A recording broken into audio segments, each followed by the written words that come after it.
विद्यार्थी मित्रांनो, सह्याद्री ट्युटोरियल्समध्ये तुमचं स्वागत आहे।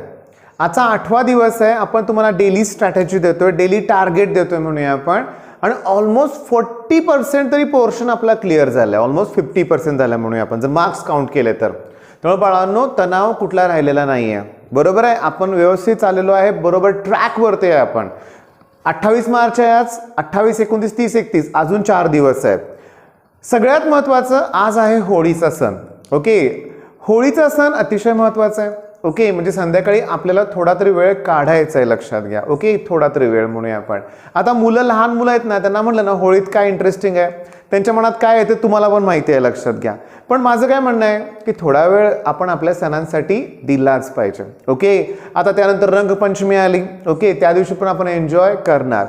थोडा वेळ म्हणलं मी, थोडा वेळ, दिवसभर आपल्याला काय एन्जॉयमेंट करायची नाही आहे। तुम्हाला सांगू का, रंगपंचमी खूप छान सण आहे। होळीच्या दिवशी पण बरेच जण रंगपंचमी साजरी करतात, लक्षात घ्या। म्हणजे आपल्या महाराष्ट्रात धुळ्या साईडला म्हणूया आपण, तिकडं बऱ्याच उत्तर महाराष्ट्रात म्हणूया आपण, उत्तर भारतात होळी म्हणलं की रंगांचा सण। ओके, आता एक लक्षात घ्या, आपल्याला या वर्षी थोडं कंट्रोलमध्ये राहायचं आहे। आपल्याला साजरे करायचे सण पण मर्यादित। ओके, अभ्यासावरती जास्त फोकस हवाय। आता बघा काय मला म्हणायचं आहे, बघा की एक न्यूज आलेली आहे की सीईटीच्या जी काय वेबसाईट आहे MHT CET 2021 साठी, त्यांनी ना काय टेंडर वगैरे त्यांनी असे मागवलेत। म्हणजे जी काय म्हणूया आपण ऑर्गनायझेशन किंवा जी फर्म CET कंडक्ट करणार आहे, ओके, ती अजून फिक्स झालेलं नाही आहे।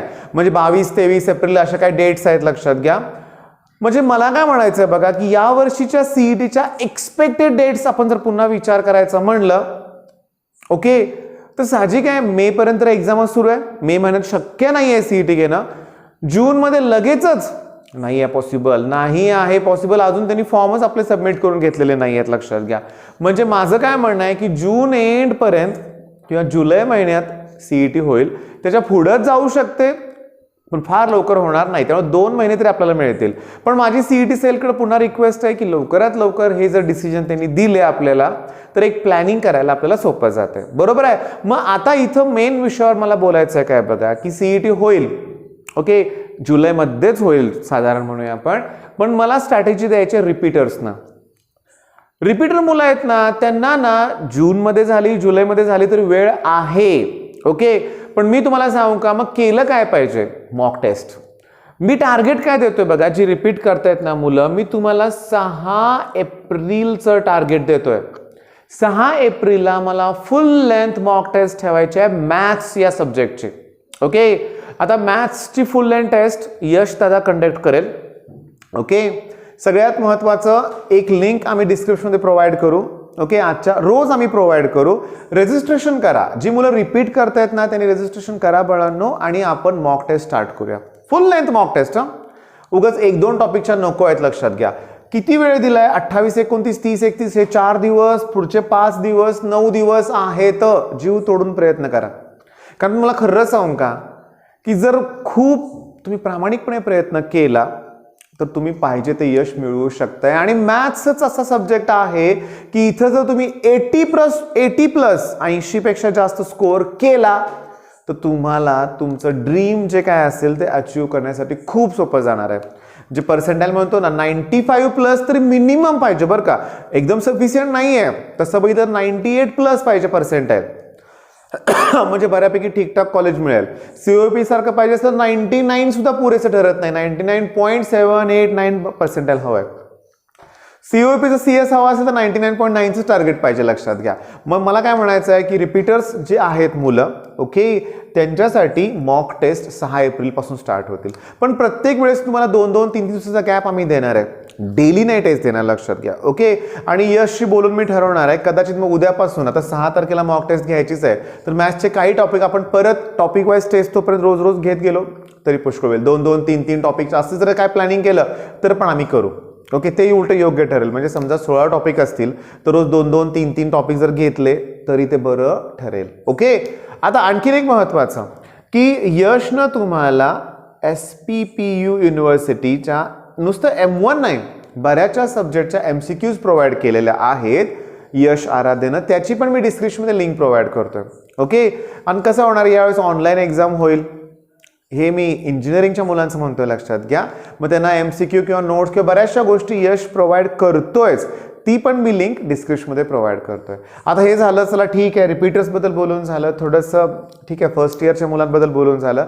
आता तुम्हाला असं वाटेल की सर आज आपल्याला काय सांगणार आहेत का नाही आहेत, तर रेग्युलर मुलांना मी अगोदरच सांगितलं की आपल्याला सगळे सण सेलिब्रेट करायचेच आहेत, लक्षात घ्या. ओके, आता तुम्हाला खरं सांगू का की होळी म्हणलं की बरेच जण तुम्हाला सल्ले द्यायला सुरुवात करतात की असं केलं पाहिजे, हे नाही, पाण्याचं हे होतं ते होतं, ठीक आहे. दिवाळी आले की परत सगळेजण सल्ले देतात की फटाकडे वाजवू नका, हे करू नका, ते करू नका, ठीक आहे, मान्य आहे बाळांनो, मान्य आहे, ठीक आहे, प्रदूषण होतं, सगळ्या गोष्टी मान्य आहेत, पण सणच साजरे करायचे नाहीत या लेवल पण काही सांगतात, लक्षात घ्या. ह्या गोष्टी आपल्याला आवडत नाही आहेत. तुम्ही सण साजरा केलाच पाहिजे, बरोबर अभ्यास करून. आता रेग्युलर जी मुलं आहेत ना, त्यांना लगेच मी आता डेली टार्गेट तर देणारच आहे, पण माझं आणखीन एक म्हणणं आहे की खरं सांगू का, मॅथ्सचा पेपर ठेवलाय मी, मग रेग्युलर मुलांनी पण रजिस्ट्रेशन केलं तर काय हरकत नाही आहे. काय वाईट आहे सांगा बघू. तसंही आपण तुम्हाला सांगू का की CET साठी जर मॅथ्स प्रिपेअर करत असाल तर बोर्डसाठी तुम्हाला ते इझीच वाटणार आहे.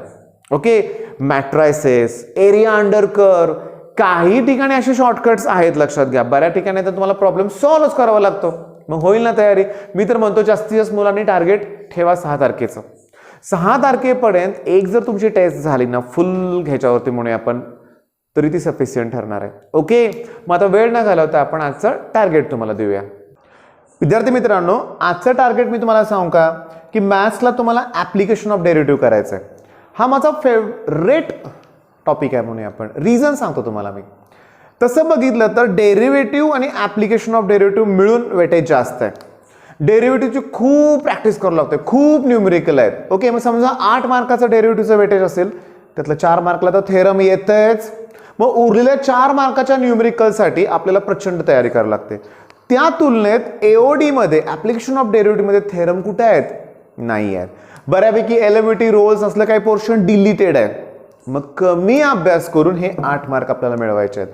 तसं बघितलं तर थेरम डेरिव्हेटिव्ह मध्ये आहेत, इंटिग्रेशन मध्ये आहेत, वेक्टर मध्ये आहे, पेअर ऑफ स्ट्रेट लाईन मध्ये आहेत. थेरम ऑलमोस्ट 16 to 20 मार्कला येत आहेत. मग ते तर मिळवायचेच आहेत.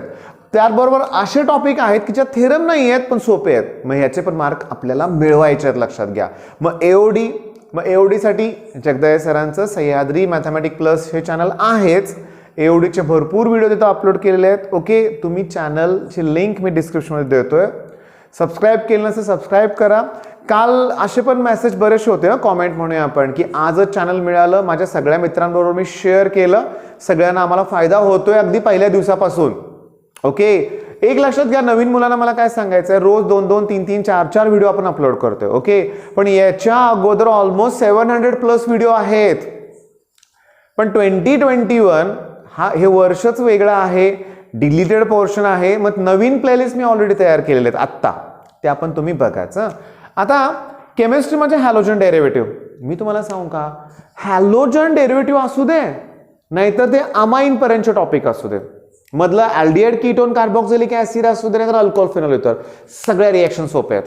ओके, आणि आता थांबा, बोलून तर झालंय अगोदर, मग आजच रिएक्शन सिरीज स्टार्ट करतो. ओके, काय करतो मी सांगतो, एक रॅन्डमली पेपर घेईन किंवा PYQs घेईन आणि एखादा क्वेश्चन तुम्हाला देईन मी आणि मग त्याचा आन्सर तुम्हाला एक्सप्लेन करेन. ओके, आणि माझ्या मेथडनं, मी काय केमिस्ट्रीमधला एक्सपर्ट नाही आहे, पण मी तुम्हाला असं शिकवणार आहे की हे मेमोराईज कसं करता येईल, लक्षात ठेवण्यासाठी काय करावं लागेल. जसं मी कालच्या पॉलिमरमध्ये शिकवलं होतं, बऱ्याच जणांना तो व्हिडिओ आवडला. लक्षात घ्या की त्यांना इझिली मी सांगितलं की काय लक्षात ठेवायचं तुम्हाला. मोनोमर्स लक्षात ठेवले की पॉलिमर कसे लक्षात राहतात मी क्लिअरली एक्सप्लेन केलंय. मग हॅलोजन डेरिव्हेटिव्ह पण टॉपिक तसाच आहे बरं का. रिएक्शन थोडंसं बाजूला ठेवा, ऑप्टिकल ऍक्टिव्हिटी पहिल्यांदा करायचं, SN1 SN2 मेकॅनिझम पहिल्यांदा करायचं. लक्षात घ्या, हेच तर क्वेश्चन सारखे येतात. ओके, आणि बघा सेक्शन 2 असू दे सेक्शन 1 असू दे केमिस्ट्रीचा, डेफिनेशन इम्पॉर्टंट आहेत. HD मध्ये डेफिनेशन बरोबर क्लासिफिकेशन इम्पॉर्टंट आहे. ठीक आहे, आता उरलं काय, फ्लुइड मेकॅनिक्स. याचे पहिल्यांदा IMP क्वेश्चन तुम्हाला प्रोव्हाइड करतो. मी तुम्हाला सांगू का, क्विल ॲप तर तुम्ही डाउनलोड करून घेतलेलंच आहे, बरोबर आहे. आता IMP क्वेश्चनसाठी कुठं जायचं, क्विल ॲपवर. का, कारण फ्लुइड मेकॅनिक्स हा टोटली नवीन टॉपिक तुम्हाला वाटतो, ते बर्नॉलेज वगैरे, पण ते डिलीटेड आहे. मेन पॉईंट काय सांगू का, की जुन्या सिलेबसमध्ये सरफेस टेन्शन नावाचा एक टॉपिक होता, तो याच्यात आहे. ओके. मग तुम्हाला सांगू का, rise in the water in the capillary tube most important आहे. पण इथं सांगण्यापेक्षा एक व्हिडिओज तुम्हाला दुपारपर्यंत प्रोव्हाइड करेन. मग दुपारपर्यंत तुम्ही हे 2 टॉपिक संपवा ना. डेली टार्गेट हे कंप्लीट करण्याचा प्रयत्न कराच बाळांनो, लक्षात घ्या. प्रचंड फायदा होणार आहे तुम्हाला. आणि मगाशी व्हिडिओच्या सुरुवातीला बोलल्याप्रमाणे लक्षात घ्या की तुम्हाला कसं आहे माहिती आहे का, की 6 तारखेची टेस्ट याची जबरदस्त तयारी करायची, लक्षात घ्या. जबरदस्त. ओके. फुल तयारीने आपल्याला जायचं, लक्षात घ्या. आणि त्यात आपल्याला टॉप करायचं आहे. मला तर माझी तर अपेक्षा अशी आहे की बाळांनो 3 ते 4 हजार मुलांनी ती टेस्ट द्यावी. पेपर अगदी मी यशला अगोदरच तयार करायला सांगणार आहे. मी तो अनालिसिस पण करणार आहे.